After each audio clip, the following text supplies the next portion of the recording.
Okay, everybody, welcome back to the program. This time, if you guys could just take a minute to unmute your microphones. So we're not going to waste any time. I want to just take a minute to, again, welcome everybody. We have some new folks joining us. So without further ado, I would like to take a minute to introduce Mr. Andy Seatherton.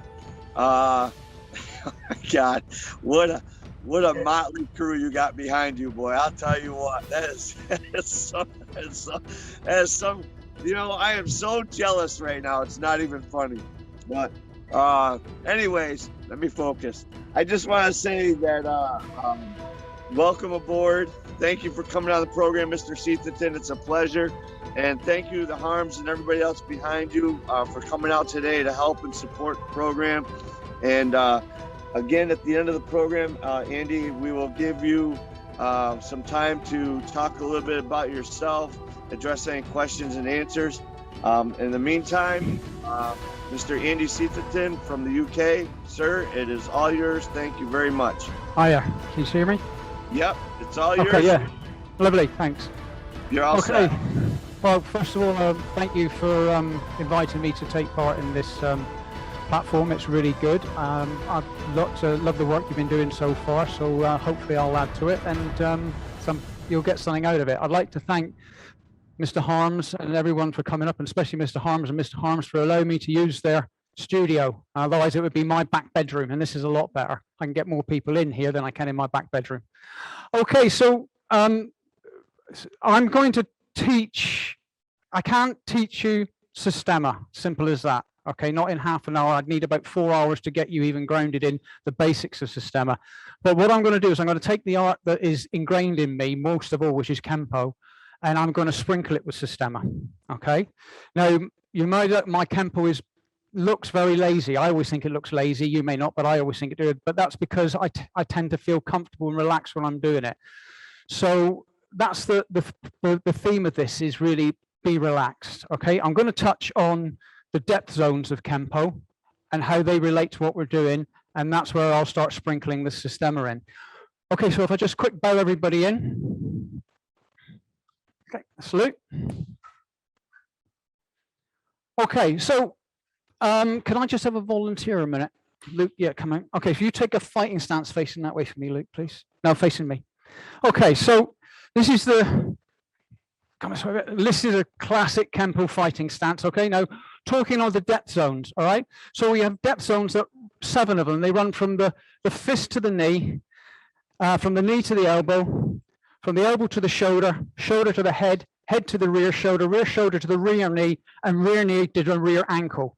That's the basics of the depth zones. And when you look at them from the side, you're slicing the body into 7 sections like that. Okay, that's how most people view it. But you need to view it this way as well. Okay, and those 7 sections are no longer 7 sections. I look at them as 7 pieces of plate glass going back through the body. And you have to break through these pieces of plate glass to get to the center. Okay, thank you, Luke. Mr. Parker used to talk about it like fine dining versus a quick snack. Okay, Mark, can I borrow your Mace?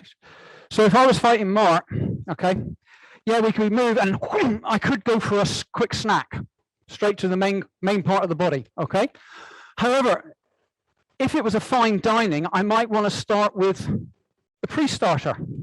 Okay, and after I've dealt with the pre-starter, I want to go to the starter, and after the starter, I might want to maybe chew on a bit of fish or pasta before going into the main course. And after the main course, come this way, after the main course, okay, I'm going to have some dessert. And after I've got to the dessert, I'm going to have some coffee or some cheese, and then some coffee before I go. That's basically how we look, thanks mate, at the depth zones, okay? That's seen on the side, but I've got to look at that going forward, all right? So that's going to be the main thread of the platform today. However, we're going to work it with a little bit of Systema, and I don't know if, can you see that table okay?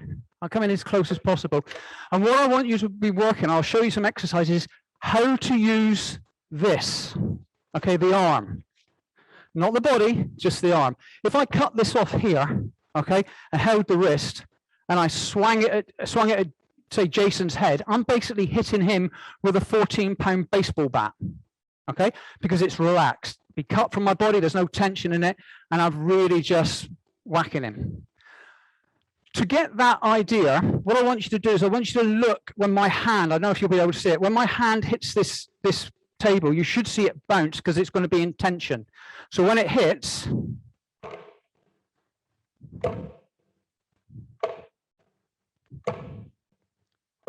there's a slight bounce. I'm going to exaggerate it for you, but it's like,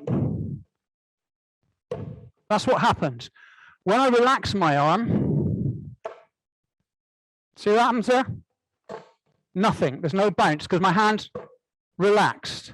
So I'm now circumventing Newton's third law of motion. Okay, for every action, there's an equal and opposite reaction. That's the bounce back. When I relax my hand, and it sounds different. Okay, so if you've got a table or a hard floor, okay, we're going to practice that on there. But what I want to do first is get you feeling the weight of your arm. So simple exercise for you to try. Just stand with your arms dangling by your sides. And all I want you to do is lift it up from the shoulder and just let it drop a couple of inches. And you'll start to feel the weight of the arm. Okay, it's a simple exercise.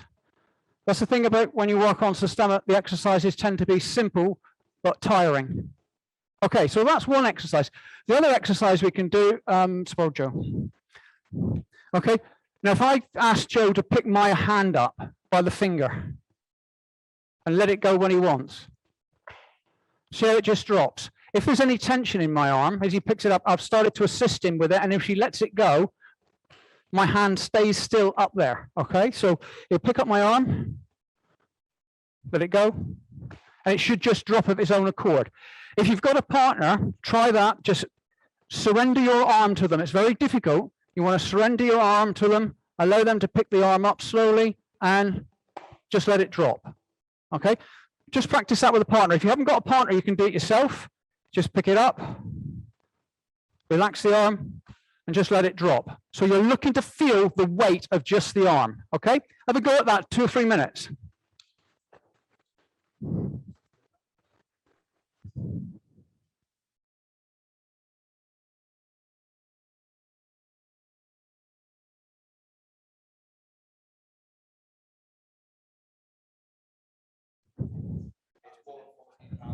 Yeah.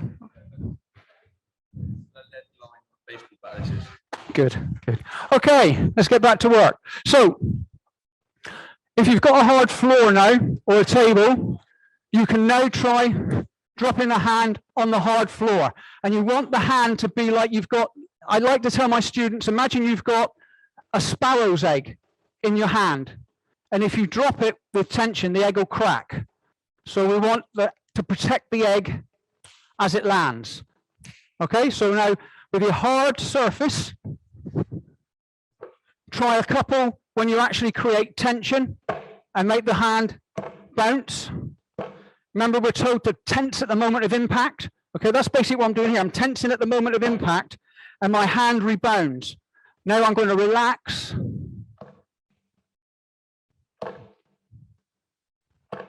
Okay, have a go at that. If you want to try the benches, guys, and somebody can try the table. It's no good on the sprung floor, Jason. You want something hard. Okay, so try it hard and then try it relaxed.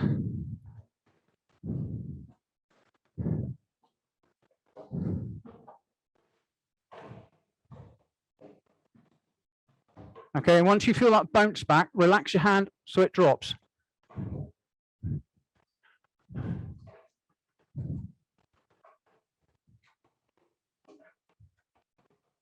Try not to force it. Let the weight of the arm do the work for you. Even when it's tense, allow the arm to do the weight of the arm to do the work for you.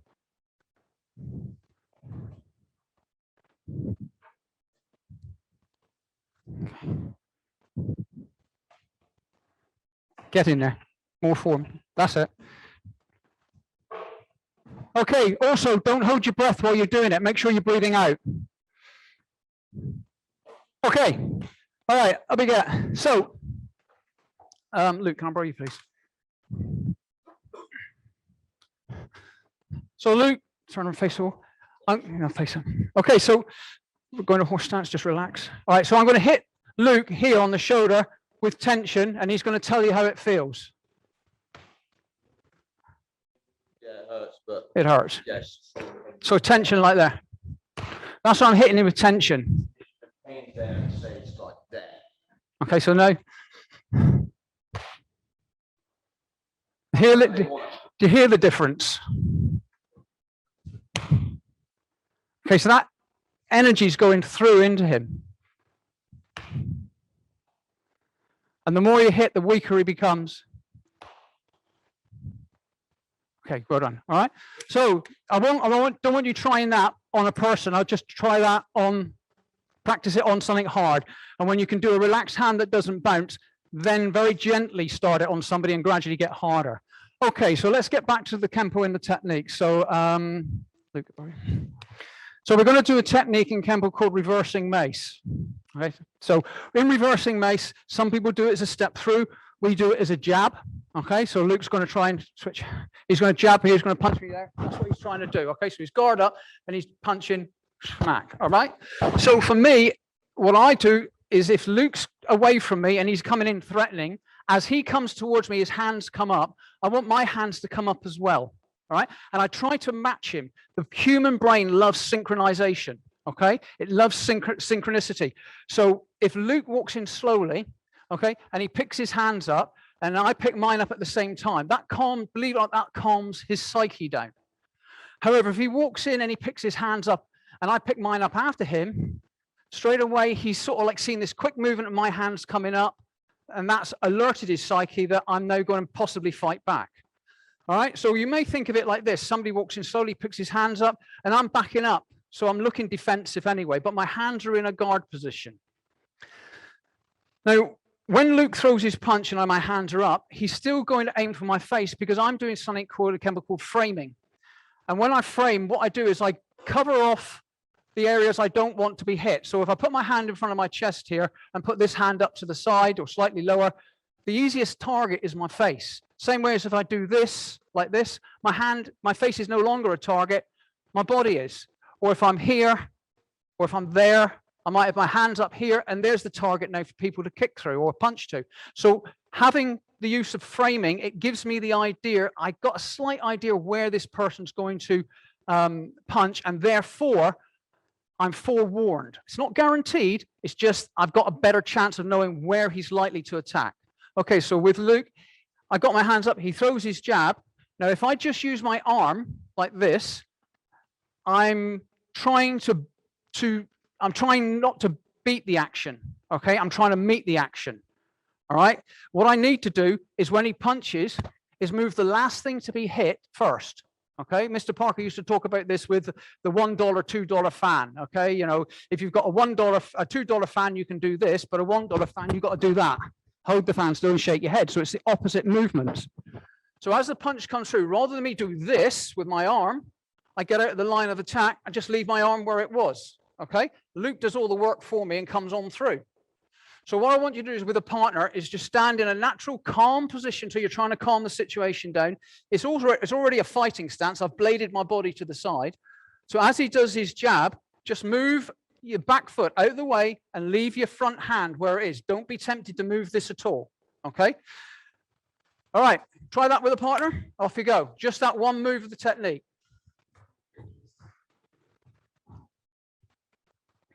Try not to overstep, Steve. Okay. Also,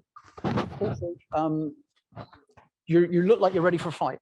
Okay, so he knows resistance. What I want to be is like, you know, I don't want any problem, man.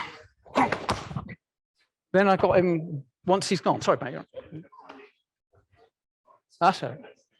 Okay, let's do again. Okay. No, this is the target. Yeah.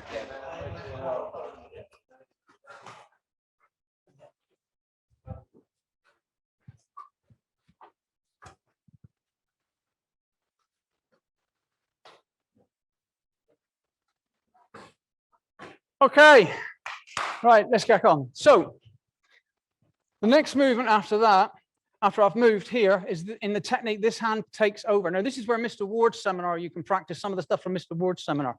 Okay, so you As you move here, you got the triple warmer, then you can come up here and then you can hit down. So there's all the things Mr. Ward just taught. Mr. Ward's my instructor, by the way, although what he says about he is my instructor.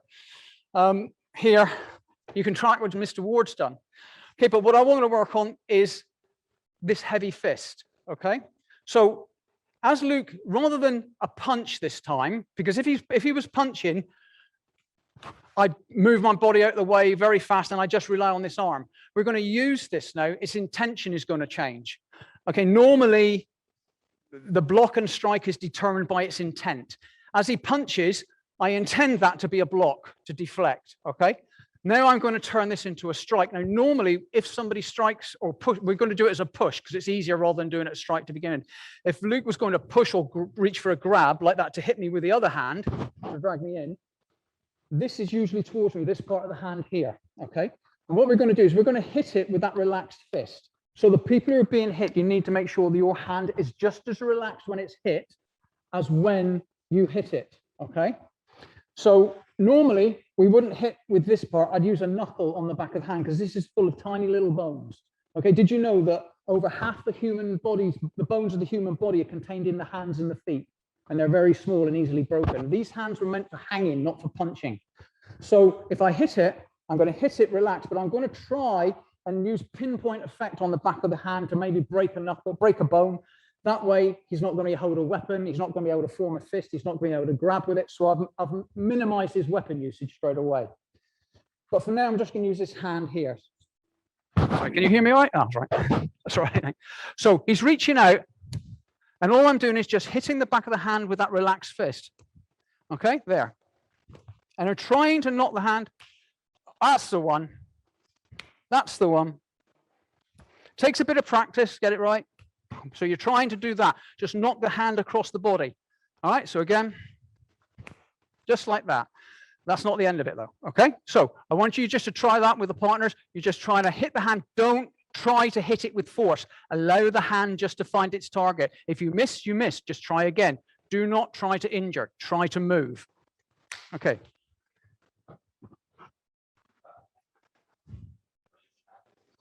Okay, put your hands up to begin with. So I'm up here. Okay? Okay, just hands up to begin with. That's it.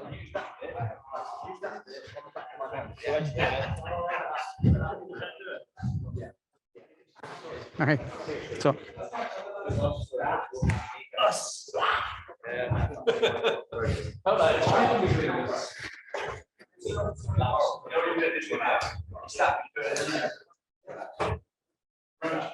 Okay. Try not to turn your body. Okay. Yeah, you duck in your head. Yeah, keep your eyes on him.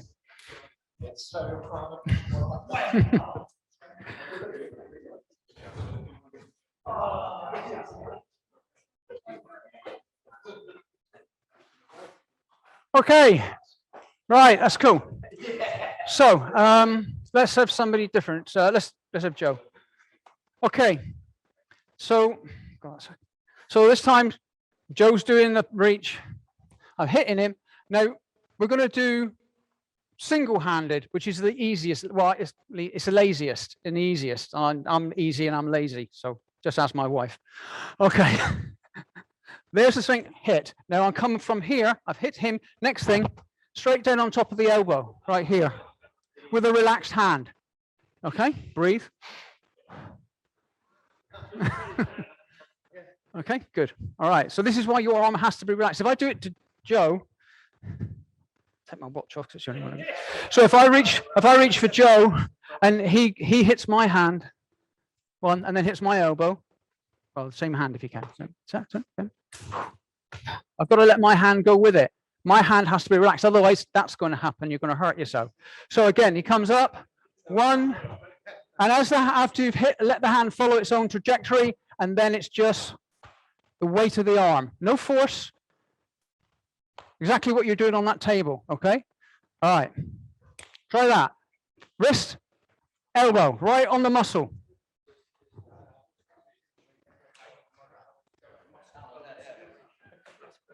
Yeah, that's what it's meant to feel. Yeah. Joe just told me he felt muscle and bone separation when I hit him. That's why he felt it.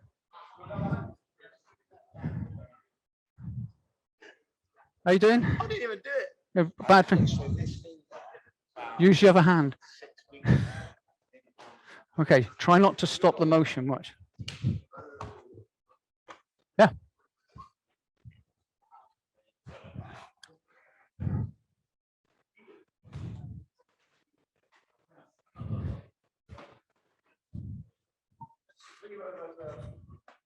Not bad, not bad. So come in here, 1. Okay. Yeah, and that's good. Nice relaxation, Bob. Hit with that bit like you're stabbing. Yeah, try and just here. So like I'll hit there.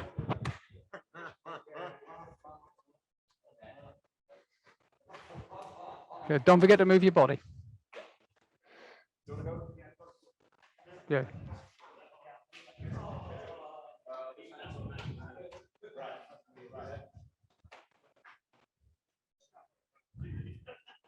Good. Okay, that's it. So let's take it on a bit further. Jason, can I borrow you, please? Okay, so this side. So Jason's reaching out. There's the first bit. There's the second bit. Now the hand travels round and hits right behind the elbow. There, on the tendon that connects the tricep to the elbow. That's what you're aiming to hit. Yeah? Okay, good. So we're going from there. We go 1, 2, 3.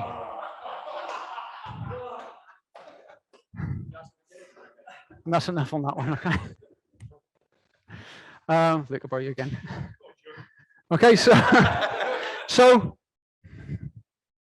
ideally, it depends. Like anything, it depends how people react. You know, you can only go on how they react half the time, and that's a bit unfair for Jason because I was just being nasty. Okay, so I hit Luke. Ideally, what he's going to do, he's going to react to that by cradling his arm. Okay, once he's cradled his arm or pulled it into him, that now becomes the viable hard target. If I hit, bam. When I hit that, he's going to pull that tent into him even more, which then presents this movement to the elbow. Strike to the elbow. So we're basically painting. We're going 1, 2, 3. One of my Systema instructors, Mark Winkler in Wales, really good guy. He says, be a mad painter, the mad DIYer when you're doing it, like you're just splashing paint everywhere. And that's what you're doing there. You just, as he comes in, you do 1, 2, 3, all the way through. Okay. And be relaxed. You know, if you want to put your hand in your belt, put your hand in your pocket. You might have your hand in your pocket when this happens. 1, 2, 3, and you haven't drawn your hand out your pocket, but you've taken his arm out. Okay? All right, have a go at that. 3 strikes now, guys. We do reset like Mr. Ward does, but with massage rather than pressure points. Yeah. That one worked. Good question. Yeah, Laurie S21. It takes a long time. Guys, can I just volume down a bit? It takes a long time because I've been doing Systema since 2010 when I was introduced to it by a good friend of mine who used to do Kempo called Martin Wheeler. And ever since then, I've been working on my relaxation. A lot of it's to do with breathing. And I suppose even now I get tense. My chief Systema instructor is Vladimir Vasilyev, and even he practiced every day on his relaxation. It's just something you just don't get, and that's it. You've got it. It's like breathing. You think you can breathe all the time because you do it every day, but when you start to think about breathing and do some breathing exercises, breathing's not as easy as it looks or as it seems. You know, it's not easy when you're actually trying to do the exercises required. But it's taken me a long time, but perseverance pays off, and it's an ongoing thing. I will always be working on my relaxation. Okay, that's good. Good question. Thank you very much. Okay, let's take it on to the next step. Okay, so if we were doing reversing mace, what would be the next strike? So if I'm doing that 1, 2, 3. So if I imagine I've joined all those strikes. So we go 1, 2, 3. Okay. Sorry, it'll be extra strike. I beg your pardon. I'll put an extra strike in there. So from here, after the hook to the elbow, just come back and now hit the ribs in a similar manner that Mr. Ward was showing on the ribs here. So Steve, can I borrow you a minute, please? It's nice having all these hands. Not everybody's going to get bruised. So as he comes through, grabbing it, 1, 2, 3, 4. Okay, so now you're putting the fourth strike in. So you go in here, 1, 2, 3, 4. Okay, just like that. Exactly the same. 1, 2, 3, 4. Just work your way down. Let the hand and the arm do all the work. Okay, try that.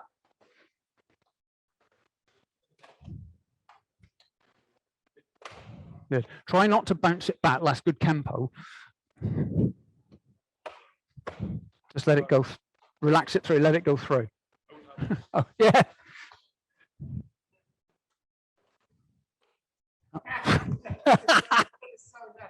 Yeah. Good. Like you're stabbing with a knife.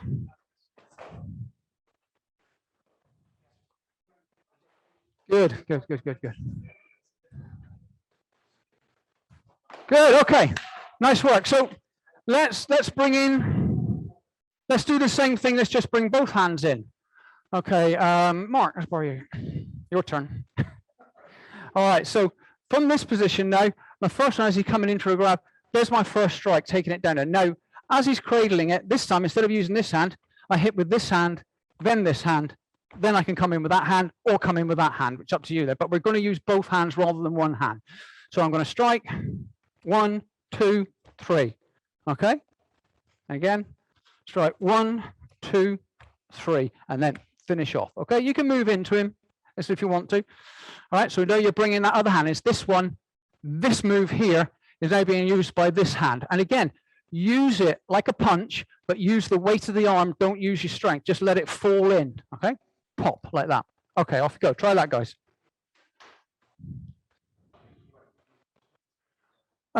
Joe, that's an interesting question. There's no reason why you couldn't make the circles smaller. There's a saying in Kempo, big circles, big trouble. But it also works, big circles, big trouble, because it can be big trouble for your opponent. It doesn't necessarily mean to say it's big trouble for you. Luke, could I just stop a minute? Just Mr. Pizzaglia, if I'm just going to jump off track a minute, but if I was doing this technique here, Gift of Destiny, we're told nice tight circles, break, snap, all the things you can do there. That works a treat. But with big circles, I can also use big circles to throw Luke. It's like Luke looks at me, I can shove his hand into his face. Okay, then I can use that to disturb his balance with a large circle. So it doesn't always mean that a big circle is bad for us. It can mean a big circle is bad for him. Okay, thank you. Okay, we're going to jump off that now. I want to go back to the depth zones again. Now, when we talked about the depth zones, I said Jason up, he's a good looking chap. Okay, fighting stance. Okay, switch. Okay, so you know the depth zones, 1, 2, 3, 4, 5, 6, 7, all the way through. That's his depth zones, and that's what everybody concentrates on. But hey, I'm a three-dimensional figure as well. Okay, I got depth zones.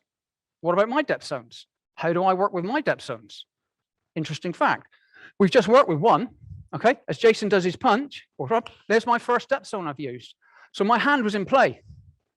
I could get to it. Great. What happens if I've got my hands on my head, or I'm sort of like holding my baseball hat on, or somebody's got my hands up on my head for some reason?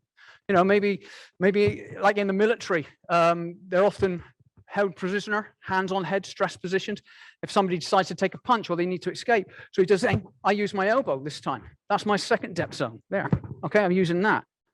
But also, what happens if my hands are tied behind my back and Jason throws a punch? Well, then I've got to use my shoulder, which is coming back into my third depth zone. Right? And unfortunately, I'm going to move my mind. Sometimes you have to take one for the team. So if I can't move it and Jason hits my face, I've got to learn to take one. Martial arts is not about not being hit, as these guys have found out tonight. It's about being hit, but being able to cope with being hit. Not being able to cope with the pain. Pain threshold is something different. It's the cope with the thought of being hit. It's like riding a bike, going down a hill and realizing your brakes have failed. And you know at that bottom of the hill, you're coming off the bike. You have to contend with that. You have to come to terms with that. So for me, if I don't get used to this, again, hit me. That's better. Mike, go. Okay, if I don't get used to that in the training hall, how am I going to get used to that in the street? I'm going to get hit. If I got a knife, I'm going to get cut. If I get a stick, I'm going to get hit. Gun, yeah, I could excuse me, I'm breaking these in for the dog. I could get shot, or at the worst, I could get powder burn in the eyes. You know, I could get a hot shell go down into my t-shirt. That happened to my boy when he was got a shot. It's not nice, hot brass. Okay, so you've got to get used to being hit. So what I want you to work on, you know, is put your hands on your head, and as the push or the punch comes through, use your elbow. Don't try to use the tip of the elbow. Okay, not to begin with. Try using the whole arm, and don't forget, this is exactly the same as this. It's no different from this. Moving, all right? Except my hand's now on my head. All I've gone from there to there. All right? So as he moves, I still move out the way. That's it. That one hit the target, yeah? That one got the target. Okay, so hands on your head. As the punch comes, move the last thing to be hit, which is your face, and use this. Then you've got the rest of the technique, which we'll talk about in a minute, okay? Good. All right, try that. Off you go, guys. So you're working on your depth zones now, not theirs. Yeah, move out the way. Good. Just put your hands on your head like that. Good. Good. Don't take your eyes off of him. Nice. Nice, Bob. Nice. We have about 6 minutes left. 6 minutes. Okay. All right. So, so you've seen those. Let's just look at the technique itself we talked about at the beginning. Reversing mace. And I'll go through the fine dining. Okay. So I'm doing it normally, and Jason's going to come through with a punch. One. There's my first movement off. Okay. I moved off the line of attack. This one's coming up as a parry. That hits there. Now, this is interesting. This strike here is what creates the angle for this leg.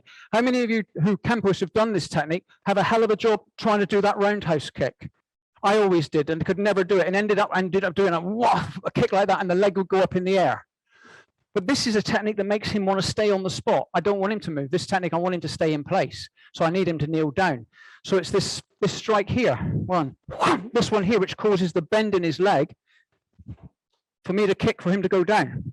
Once he's down, now I'm pretty safe because his back's towards me, okay? The technique from there, we go out and we take this leg out with a blade kick so he spreads further. After this, I'm going to shunt you around this way, Jason, okay? After that, my next movement, I'm going to rear crossover, and it's this movement here, this striking movement here, but I'm missing a weapon, and that's this one. We talk about sequential flow. So the sequence is this, there, okay? All right, halfway, elbow, one, then into the face. It doesn't matter if you don't get him, use the sequence. Now I can do this. Is it a good idea to turn my back on my opponent? Usually the answer is no, but I can turn my back on my opponent when he's occupied. And remember, what we try to do in martial arts is I try to become invisible. I don't mean physically invisible, I mean psychologically invisible, okay? Up again, Jason, right? So we'll go back to that first. As he does this movement, 1, 2, 3. What are you thinking about? Right, so he's not thinking about me, he's thinking about his arms. So after I hit him here, his arms there.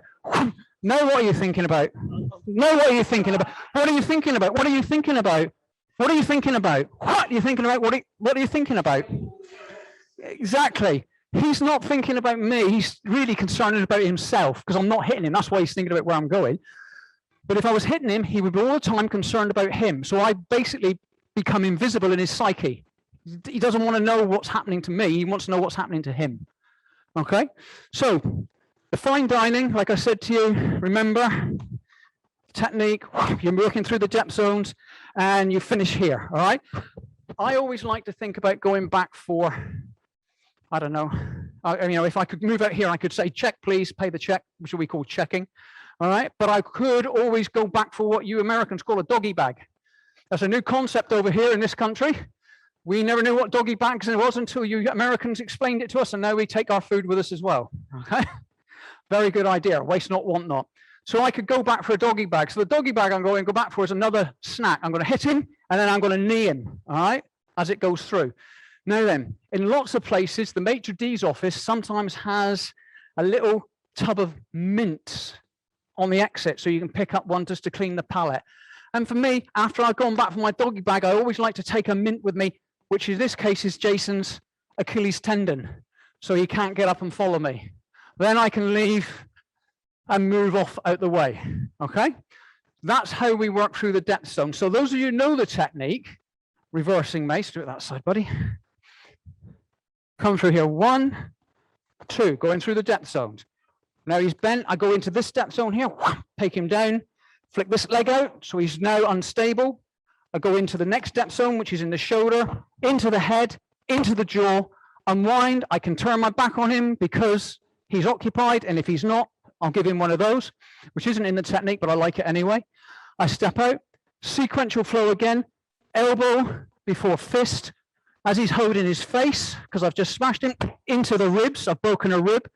Then I come up into that same point and lift that rib into the lungs, and then go for the nice mint on the end, straight onto the Achilles tendon before we move out. Okay, let's just finish up. We're working on that technique. Okay, take it easy, put those points in on the depth zones.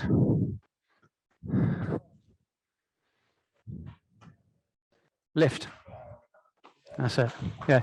So you hit that, right, breaks the broken rib up into the lungs, straight down onto the Achilles tendon. 2 minutes, sir. Thank you, sir. Good. Okay. Just quickly before we go. Now, obviously, we're working on a set technique, and set techniques never really work that way in the street. Again, it's how they attack. So let's just say for here, I'm not to defend like this, and Luke does a grab on my wrist. There. Okay. So I do the same thing. Okay. It's the same movement. Same as this. This movement. If he grabs, this movement. I don't change anything. If he, say he grabs with his other hand. Okay. Well, just grab that one for now. I can move that way. Same technique. If he throws a roundhouse kick, yeah, right. Same technique, same movement. Okay. So it doesn't matter about knowing masses and masses and masses of techniques. Like every Campbell gets accused of being, oh, you'll never remember what to do. That'll never work in the street. No, it won't, because it's not a street. It's a lesson. Okay. It's teaching you. Can I do that? What happens if he kicks? Oh, I can do the same thing. What happens if he grabs? Oh, I can do the same thing. So the more you can do the same, the less you have to remember. Okay? It's like the fox and the cat, the old adage. Fox and the cat talking about the best way to escape from the hunters. And the fox says, oh, I got thousands of ways I get away from the hunt when it comes after me. The cat says, I just go straight up the tree, mate. That's where I go. With that, they hear like, and all the hounds come over the hills. The cat straight up that tree. The fox down at the bottom, the cat's going, oh, let's watch what the fox does. I might learn something. Fox is going, right, do I run there? Do I run here? Hang on. By the time he's decided the hounds are on him, he's been ripped apart, but the cat's up that tree, still alive. And that's what you've got to be like. You work with what you know and use what you know to your best advantage.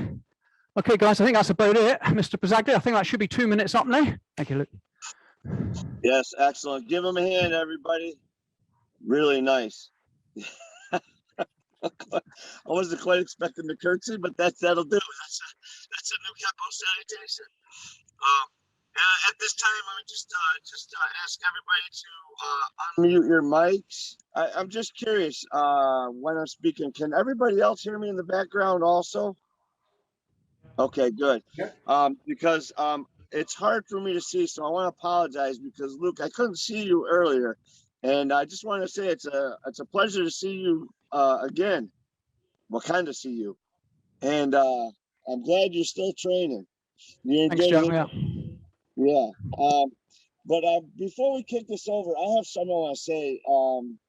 First and foremost, I kind of touched on it real quick in the chat while you were teaching. I said I can see that you've trained in other styles. I mean, I've known that, but I've heard it, but I can see it, and I don't know where your experience comes from, because unfortunately we really haven't had the opportunity to have that dialogue yet, but I can see the reality.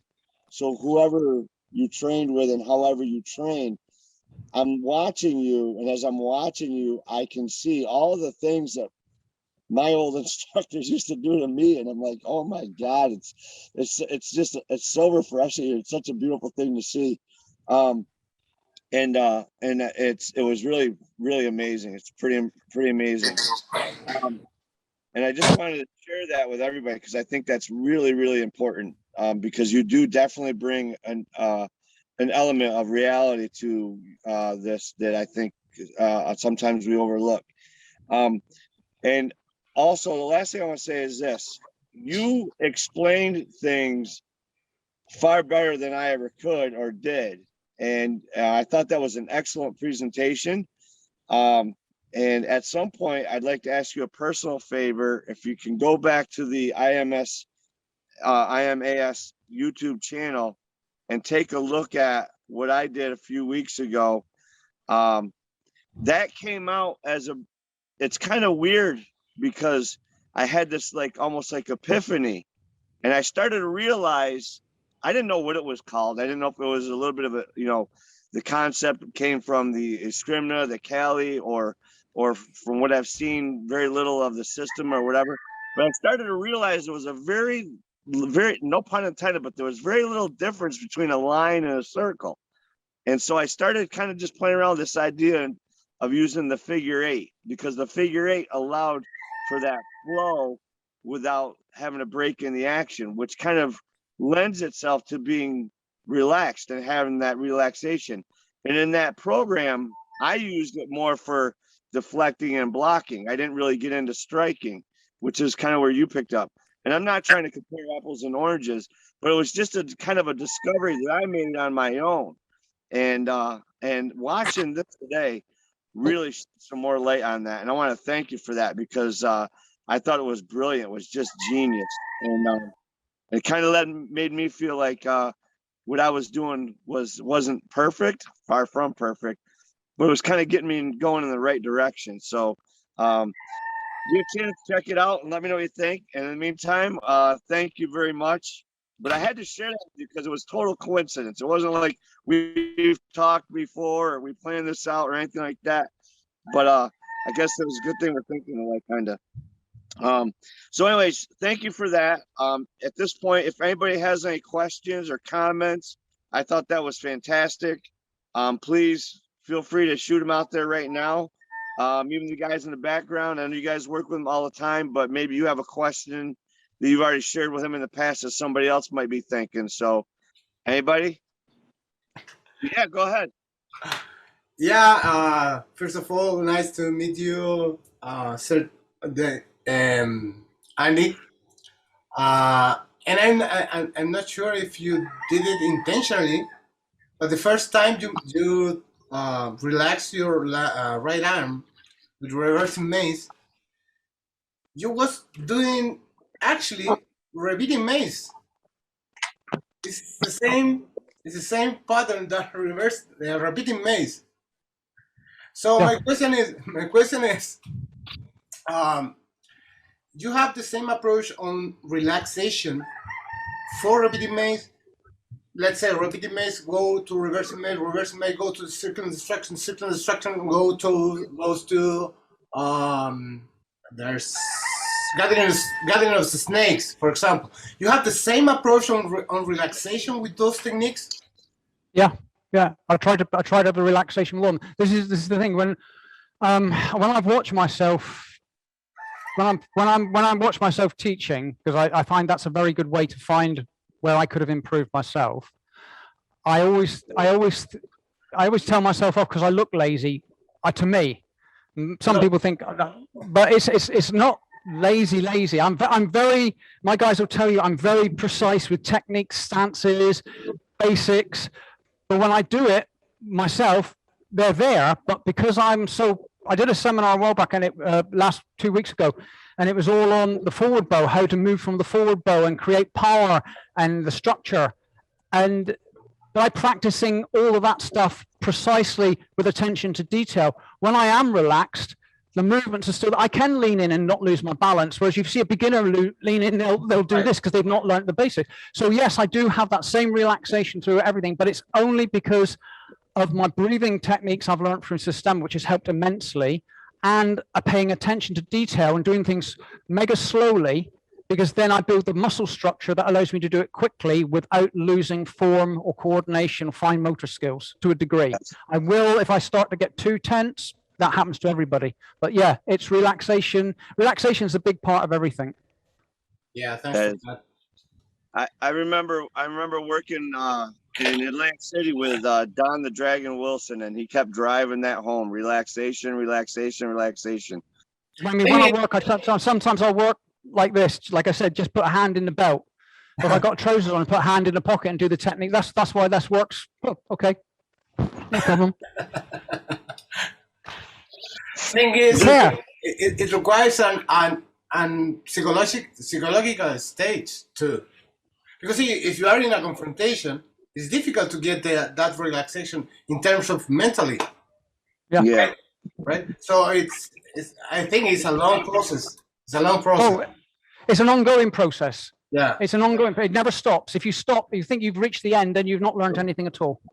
You have to work on it all the time.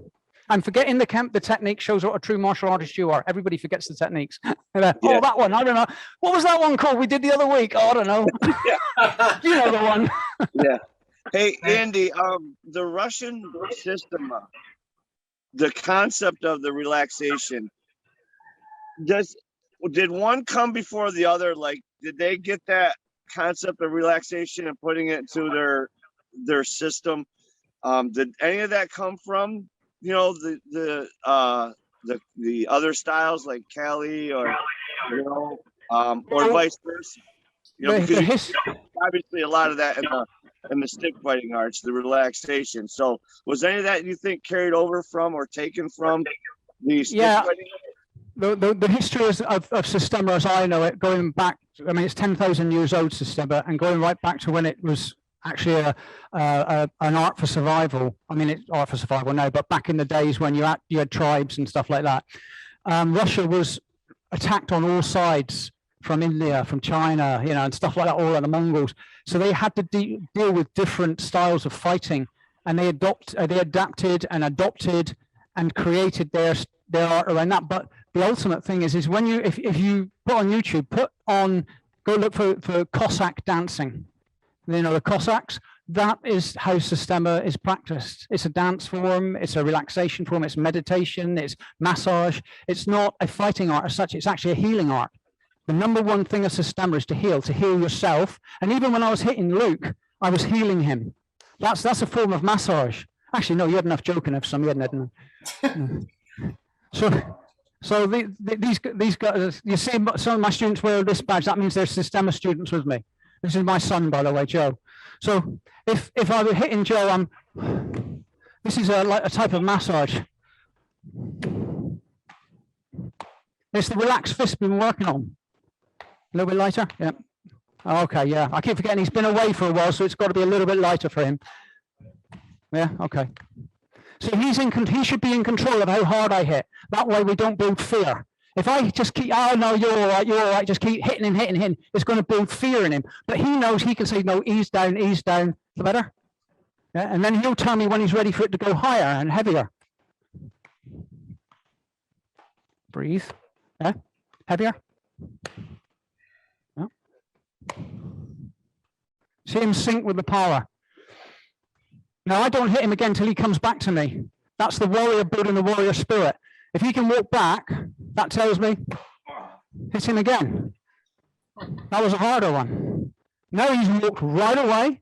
He's breathing. You can't see it. He's not crying. He's in. No, now he's got to deal with that. I pissed him off with that strike. He has got to deal with that. He's not got to come back and get angry with me. He's got to stop getting angry with himself. He's angry with himself. So when he's ready to come back. Good boy. Then as the warrior spirit comes back. Okay? Okay. Yeah? Good. Okay. Yeah.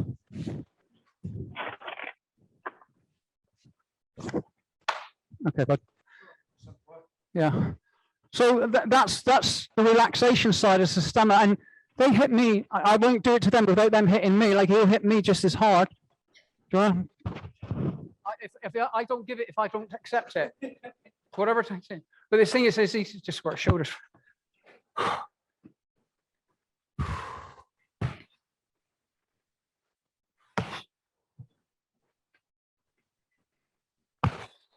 Relax your hands. Whoa, it's better. Good one.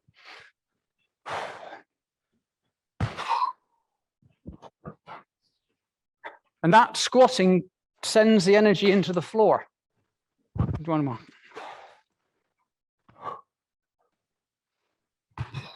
Oh, that really annoyed me, that one. Yeah. I have to come to terms with being annoyed and not get annoyed to get rid of it. So it's all about relaxation. The body should be tempered like steel, but not created in steel. Thank you. That was amazing. Does anybody else have any other questions? No? Huh? Yeah, I think we've been doing our best to try and tenderize each other for a long time, but it's apparently we're doing it wrong.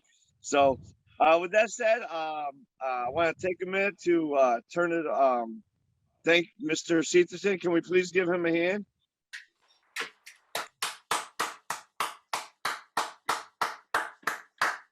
Sir, it has been an honor and a pleasure. What I'd like you to do, if you don't mind, just to wrap things up here real quick, is just if you don't mind, just again, same thing, just share a little bit about your history, your journey, if you don't mind, and what's the best way people can reach out to you and get in touch with you if they want to learn more, set up seminars, Zoom lessons, you name it. Yeah, sure. Start at the beginning. Started the same year as Mr. Ward, actually, 1972 with judo. Did that for about 8 9 years, and 16 I fell into Kempo. It wasn't anything, I didn't know anything about it. I just liked black suits and big badges. That's what got me into it. But I've been at Kempo since 1980, so I'm coming up to my 42nd year in Kempo.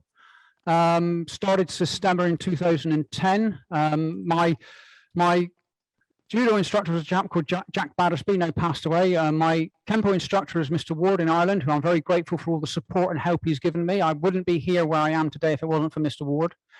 My Systema instructor is Vladimir Vasiliev in Canada, but I trained very much with Martin Wheeler. Some of you know he's an ex-Kempoist, a superb martial artist, and Emmanuel Manaloukakis, who is another Canadian Systema teacher, who's actually Greek by origin, but he's one of the nicest people I've ever met, and he helped Joe greatly at seminars, so I'm always grateful to him.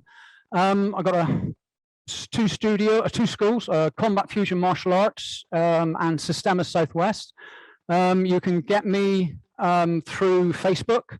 You can get me through Andy at Combat Fusion Martial Arts, or Andy at Russian Systema, Andy at combatfusionmartialarts.co.uk or Andy at russiansystema.co.uk.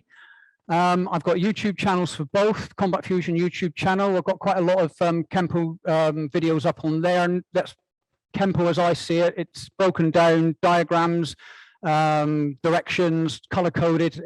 I think it's a way for people to actually understand what I'm trying to get. I'm not telling you to do it that way. That's the way I do it. I've also got a Systema YouTube channel you can look at, but other than that, it's Facebook or those email addresses. That would be the best way to contact me. Only other thing I could say is I was very lucky, as Mr. Ward mentioned. I did have a fair amount of time with Mr. Parker, not a massive amount. He wasn't my instructor. I've never claimed Mr. Parker was my instructor. He was my grandmaster, as I was a member of Kempo at the time. I managed to do a number of seminars with him, and we had some private seminars, and I was honored in a sad way, really, because last UK seminar before his passing was at my dojo. He went back to America and then following year passed away. So, but yeah, so that's my lineage and history, so forth, in a nutshell. You can definitely see it, and just even in the way you explain things, like I said earlier. So, thank you guys so much. Thank you to everybody standing behind you, coming out. I hope you guys enjoyed this. I know I did. I absolutely love it. And I don't think that there's been one time so far that I haven't had that, oh my God, that's amazing moment kind of thing. So, but this is really actually pretty exciting for me, because this is the first time I've actually got to see anybody or even hear any kind of real explanation regarding Systema. So, and the way you did it was and grafted into what we do is pretty amazing. So thank you very much for your time, sir. I really appreciate it. My pleasure. Yeah. Mr. Vigorov sends his apologies that he couldn't be with us today, but I'm sure he'll be in touch. And and comment later and watch this later. So can we give him a hand one more time, please?